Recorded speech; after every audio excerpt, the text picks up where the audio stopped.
Instead, people always say that the hardest part of losing someone is not knowing it was happening. I used to think that was dramatic. I used to think people just ignored the signs and then played dumb after the fact. I was wrong. Because I was that person.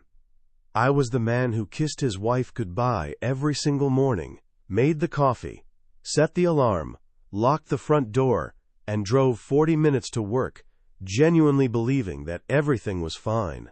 I believed it so completely that when the truth finally came apart in front of me, it did not feel like a betrayal. It felt like the ground had disappeared. My name is Marcus. I am 34 years old. I live in Columbus, Ohio, and this is the most honest thing I have ever told anyone. Lauren and I met when we were 26. She was at a happy hour downtown with a group of her coworkers, and I was there with mine, and somehow we ended up at the same high-top table, arguing about whether the nachos were worth the price. She said they were not. I said she was being dramatic. She laughed, and that was it for me. We dated for 2 years before I proposed, and we were married at 29 in a backyard ceremony at her parents' house outside of Westerville. It was not fancy. We could not afford fancy. But Lauren had strung lights through every tree on that property, and when the sun went down, it looked like something out of a magazine. She always had that gift. She could make something beautiful out of almost nothing. We bought our place about a year after the wedding, a townhouse on the east side of Columbus, 3 bedrooms, 2.5 baths, gray and white throughout because Lauren had a vision. She picked out the furniture, the wall art, the plants by the window. I paid the bills. That was how we worked, or at least that was how I understood it. She made it a home. I made sure we could keep it. It felt like a partnership to me. I genuinely believed we were a team. I was in project management for a mid-size logistics company. The kind of work that nobody at a dinner party asks you about twice, but the kind that pays consistently and has a path forward if you stay committed. I had been promoted twice in 3 years. My manager kept putting my name in rooms I was not in yet, which meant I needed to show up early, stay late, and never let a deadline slip. I took that responsibility seriously. Some weeks I was logging 55, 60 hours. I brought my laptop to the couch on Sunday evenings. I took calls during dinner sometimes. Not because I did not care about Lauren. Because I cared about what I was building for us. Lauren worked in marketing for a healthcare company downtown. She liked her job well enough, though she talked about it the way you talk about a car that runs fine but is not exciting to drive. She was good at it. She had a team she managed, campaigns she ran, goals she hit. But I always got the sense that work was not where Lauren put her real energy. Her real energy went into the house, into her friendships, into weekend plans and birthday dinners and the little ceremonies of daily life that she was always very deliberate about. Saturday mornings were hers. She had a routine that I both admired and, honestly, never fully participated in. She would wake up at 7, make herself a matcha latte, do 30 minutes of yoga in the living room, and then spend an hour reading or journaling before I even came downstairs. I was a 9 o'clock person on weekends. Always had been. She used to joke that she got more done before I woke up than I did all day, and I would laugh because it was true, and because I thought it was fine. I thought that was just us. 2 people with different rhythms living comfortably in the same house. We had a gym in the neighborhood, about 6 minutes from the townhouse.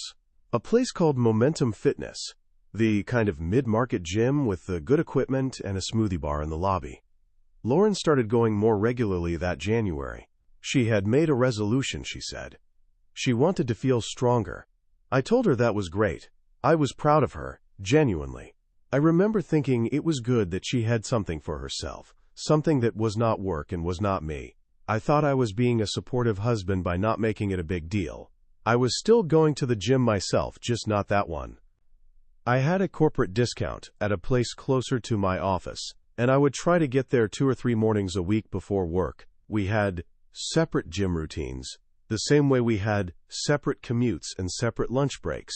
That was just adulthood. That was just a marriage, with 2 careers in it. We still had our things together, Thursday nights we ordered from this Thai place on 5th and watched whatever show we were currently working through. Sunday evenings I grilled, if the weather allowed it, and she made some kind of side dish that was always better than whatever I made. We texted throughout the day, nothing long, just the small back and forth of two people who are used to each other. Running low on coffee. Can you grab it on your way home? Sure. How was your meeting? Long. Tell me about it tonight. Will do. That was us. Steady. Comfortable. I thought comfortable was a compliment. Looking back now, I can see the places where the distance started. They did not announce themselves. They arrived quietly, the way cold air comes in under a door. You notice something is different before you figure out what it is. It started with the conversations. Or maybe with the lack of them. I would come home from a long day, and Lauren would ask how it went, and I would give her the summary version. Fine. Busy. Had a tough call with the vendor, but I think we sorted it. And she would nod and say something like, okay, and then we would move on to logistics. What are we doing for dinner? Did you call the landlord about the bathroom faucet? Did you see your mom called? The intimacy was there in the structure, but somewhere along the way the actual connection had started thinning out. I did not notice it in real time because I was tired. That is the honest answer. I was tired. In that deep, chronic way that working people get tired when they have been running at full speed for too long. I was not sad. I was not unhappy.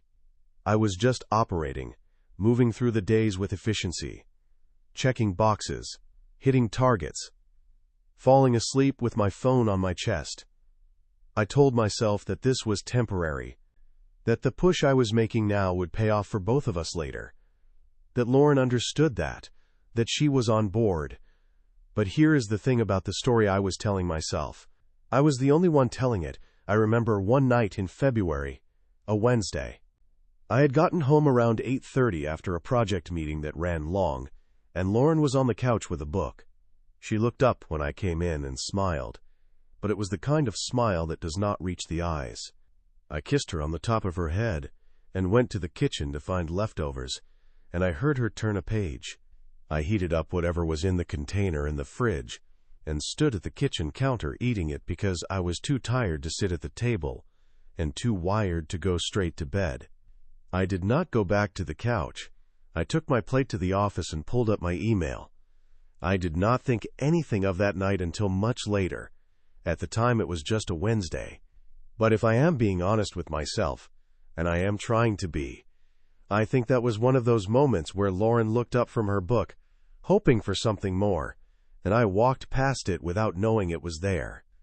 There were other moments like that. A Saturday in March when she said she had wanted to go to the farmer's market, but I had a call from 9 to 11 that I could not move, and then by the time I was done she had already gone alone. She did not say she was upset, but she did not say much when she got home either. A Sunday evening when I was on the laptop, and she came to sit beside me on the couch and rested her head on my shoulder, and I said, "Give me 20 minutes." And 20 minutes became an hour, and by then she had gone upstairs. I thought she was tired. I thought she was fine. I was wrong about both. The thing about emotional distance is that when you are the one creating it, you do not feel it the same way. I was always about to be present, always finishing up one more thing before I came to the table fully. And Lauren, who needed presence the way some people need sunlight, was waiting in a house full of nice furniture and indoor plants, more alone than she had ever been in her adult life. His name was Derek. She mentioned him for the first time sometime in February, just casually, the way you mention someone who exists in your periphery. My gym friend Derek showed me this new workout today. I thought nothing of it. I think I said something like, "Oh yeah, is it any good?" She said, "Yeah, it's pretty good." That was the whole conversation. Derek worked in tech sales. He was 31, lived alone in an apartment about 2 miles from our gym, and he had apparently started going to Momentum around the same time Lauren had ramped up her attendance. They had struck up a conversation near the cable machines, she told me later, much later, when there was nothing left to protect. He had been friendly without being pushy. He had asked her about her goals, told her about his, and they had started doing parts of their workouts near each other a few times a week. In March, his name came up a few more times. Derek and a few others were doing a group hike on the Hocking Hills Trail next weekend. Did I want to come? I said I had to check my schedule, and then forgot to check it, and then the weekend came and I was doing project prep, and Lauren went without me. She came home with her cheeks pink and her eyes bright in a way I had not seen in a while, and I told her she looked like she had a good time, and she said she really did. I was glad. I thought I was glad for the right reasons. I want to stop here and be honest with myself about something. Because this part is hard. If I had paid attention, really paid attention, not to Derek specifically, but to Lauren, to the look on her face when she got home from that hike, to the energy she was carrying, I think somewhere in me I would have known. Not known what it would become, but known that she was finding something outside of us, that she was not finding inside of us. I think I saw it. And I chose not to look directly at it, because looking at it would have required me to look at myself, and I was not ready to do that. I was too tired, too invested in the version of my life where I was doing everything right. So I kept working. I kept hitting 60 hours a week. I kept telling myself that the promotion was coming, that the raise was coming, that we would take a real vacation once Q3 was done, that Lauren knew I loved her even when I was not saying it. I kept believing all of that, and none of it was a lie. But none of it was enough. By April I started noticing things I could not explain away as fast as I used to. Lauren had started doing her Saturday morning routine differently. She was leaving the house now instead of staying in. Gym bag by the door at 7:30. Back by 11. It made sense on the surface. She was working out. She had always been working out.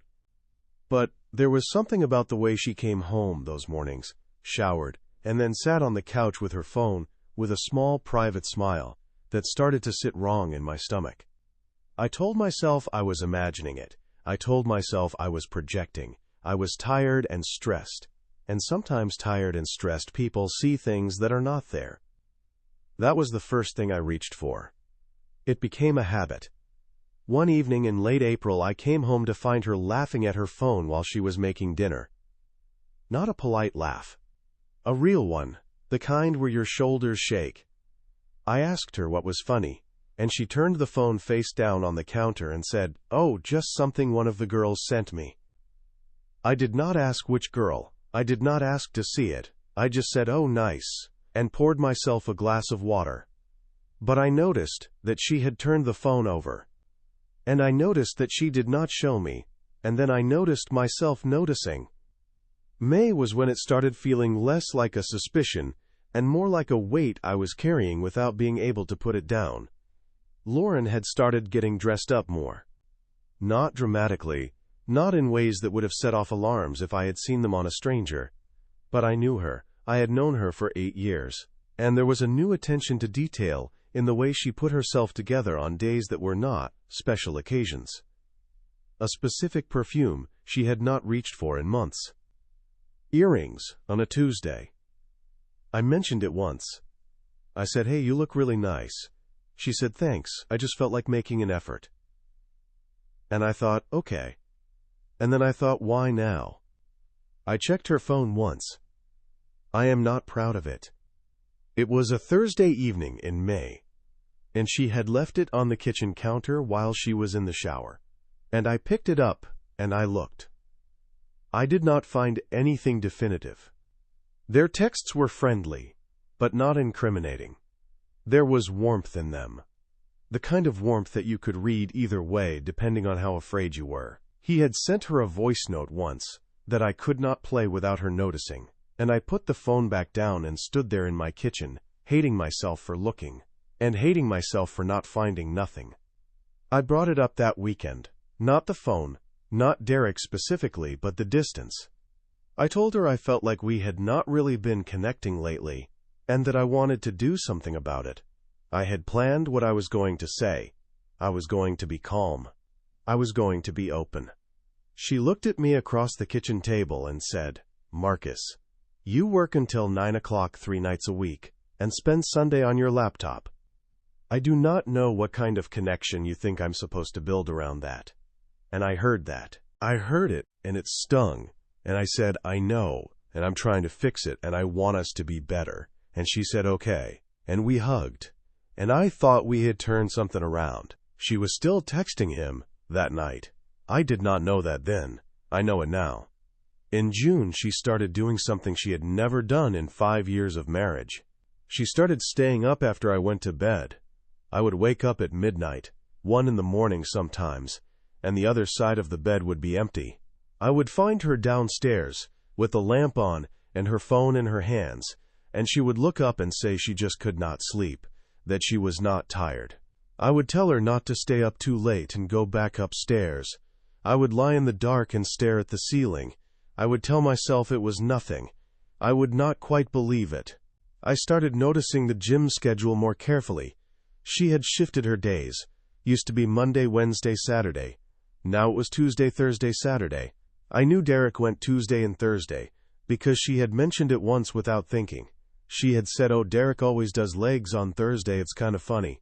I had filed that away. I hate that I had filed that away. I asked her about it directly in late June.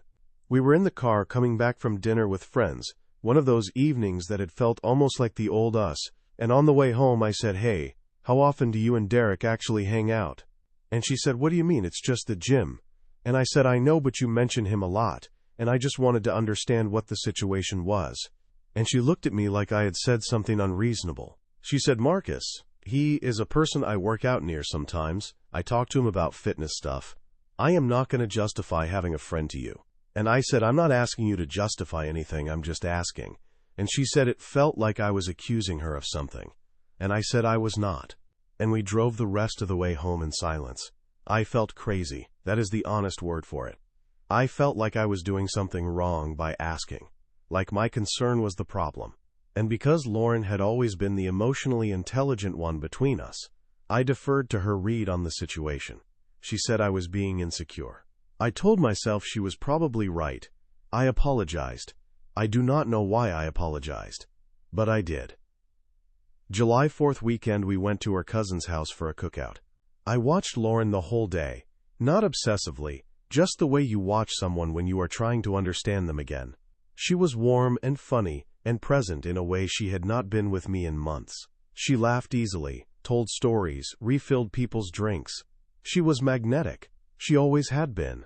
And I stood across the yard watching her and felt this ache I did not know what to do with. I thought, I am losing her. I thought it just like that, plainly and without drama. And then I pushed it down, because I did not know how to hold that thought and keep going at the same time. That was the last peaceful weekend I would have for a while. The reveal did not come the way I expected. I had imagined, in my worst moments, finding something on her phone, or catching them together somewhere, or having someone tell me. I had imagined some kind of dramatic moment with evidence. What actually happened was almost quieter than that, and in some ways that made it worse. It was a Saturday in late July. Lauren had gone to the gym at 7:30 like she always did on Saturdays. I was home alone. I was not planning to look through anything. I was not in investigation mode. I had actually been in a decent mood that morning, coffee in hand, thinking about suggesting we go to the farmer's market later and try again. Then her laptop was on the kitchen counter, open, and a notification popped up from an app I did not recognize. I do not know what made me stop. Something just made me stop. I sat down at the counter. I opened the app. It was a messaging platform, something I had never heard of, separate from her regular texts. And there it was. Everything. Not just friendly texts. Not just gym conversation. Everything. How he made her feel seen. How she had never felt this way about a friend before. His words about the way she looked when she laughed. Her words about feeling like she could breathe around him in a way she could not breathe at home. How she had told him she loved her husband, but she did not know if she was in love with him anymore. How he had kissed her first, after the group hike in May, in the parking lot of the trail. How she had not stopped it. How it had kept going after that. I sat at my kitchen counter for a long time. The coffee went cold. I did not move. I read it all twice, not because I did not understand it the first time, but because I think some part of me needed to make sure I was not wrong. I had been so sure I was wrong for so long that I needed to confirm I finally was not. She came home at 10:45. I was sitting at the kitchen table with the laptop in front of me, open to the same screen. She walked in with her gym bag and saw my face before she saw what I was looking at, and I watched the color drain out of her. She said, "Marcus." I said, "I know." She put her bag down very slowly. She said, "I am so sorry." I said, "I know that too." And then we sat at the kitchen table for 3 hours. Not screaming, not throwing things. I want to be clear about that, because I know what people expect from a story like this. We sat there and we talked in the way that two people talk when everything is already broken, and the only question left is whether to keep picking through the pieces or let them lie. She told me it had started slowly, that Derek had listened to her in a way that she had been craving for a long time, that she had not gone looking for it. That she had told herself 100 times it was just friendship. She said, "I know that does not change what it is." She said she did not expect to feel this way, and she did not know what she wanted now. I listened to all of it. I did not interrupt. And here is what I am most honest about. Sitting there, hearing her say she had not felt seen, I thought about every Wednesday night I had walked past her on that couch. Every 20 minutes that became an hour. Every Saturday I missed. Every dinner where I answered emails. Every time she had reached for something from me and I had given her efficiency instead of presence. I thought about all of it, clearly for the first time. Not to excuse what she did, not to take her side against myself, but because it was true. I had been absent in a way that mattered. I had been building a future in a spreadsheet, while the person I was building it for was sitting across the house waiting for me to look up. I do not say this to forgive the choice she made. She made a choice. Derek made a choice.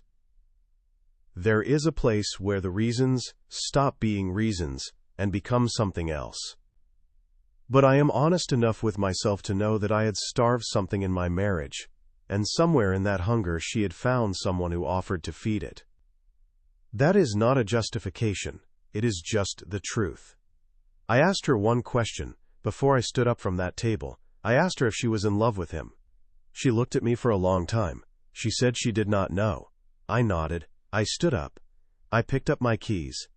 And I said, "Then, I think that is your answer about us." I drove around Columbus for almost 2 hours that night. I drove through the short north, down High Street, along the Scioto, through neighborhoods I did not know. I turned the radio off and just drove.